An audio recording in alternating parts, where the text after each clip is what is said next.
po, yun po yung nakita namin na maraming natulungan po na mahihina na yung resistensya. Okay? So, iniinom po ito.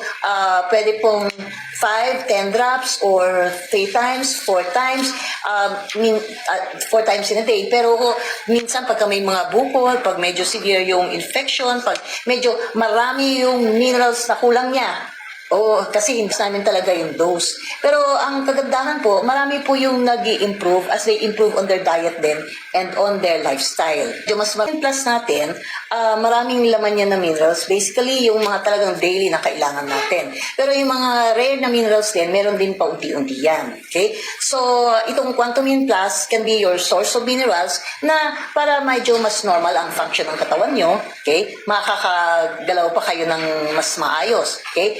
And then, aside from the minerals, sa Quantumin Plus natin, naglagay din ako dyan ng detoxifiers. When you say detoxifiers, ito yung nagtatanggal ng mga dumi, mga chemicals sa loob ng katawan natin kapag natin naiinom si Quantumin Plus. So, marami kaming, may mga cases na po kami na halimbawa yung food poisoning o yung katulad ng isa na galing sa Europe, meron siyang exposure to a certain chemical.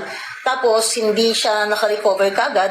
Pero nung dumating siya dito sa Pilipinas, may nag-abot sa kanya ng Quantumin Plus, nawala lahat yung kanyang symptoms. Okay? So, it's a very good detoxifier. Okay? I can say kung lahat kaya niya i-detoxify.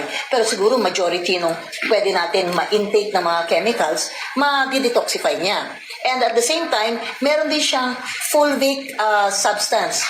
So, ano yung fulvic substance? Yung fulvic substance is something that you actually get from, limbawa, from the soil. It actually helps the plants na mag-grow sila healthier.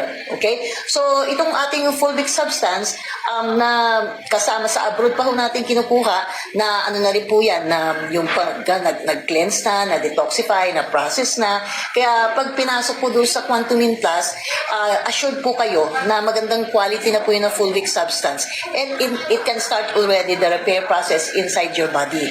So, malaking tulong po kasi siya rin po mag-guide doon sa mga minerals nyo para ipasok si minerals doon sa mga cells na nangangailangan ng mga minerals. Yung zeolite din kasi is also a mineral actually. Kaya lang, siguro in the last 20, 30 years pa lang siya nakilala, na-identify, nakita kung anong effect. So, basically, ang major na effect niya is as a detoxifier.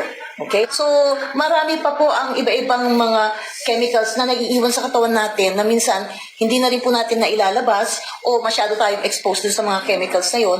So, doon po nakakatulong si Quantumin Plus. Kasi meron po siyang mga detoxifiers na nakakatulong ilabas yung mga dapat yung ilabas, yung hindi dapat magstay sa katawan. May isang component ang ating Quantumin Plus, yung vitamin C. Yes, okay? So, yung vitamin C, yun yung malakas mag-boost ng immune system. Yes. And it is something na kadalasan ngayon medyo nakakalimutan na natin i-take, lalo na yung mga bata kasi mas uunahin nila ang mga soft drinks, uunahin nila yung mga toxic na pagkain, hindi napapainom ng vitamin C. Ito po yung panahon ngayon na mas kailangan natin ng vitamin C. Dahil yung immune system natin, kailangan natin i-support para kahit saan tayo ma-expose ngayon, saan tayo pumunta, aware ka na yung immune system mo with enough vitamin C, so medyo makakalaban ka.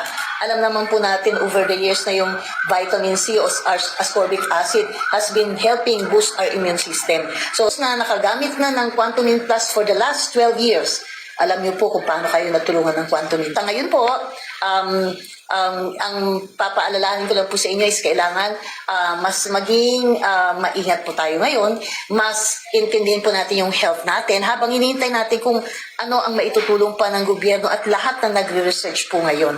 Isang responsibility po natin to maintain our health, improve on our health, lalo na po yung ating immune system.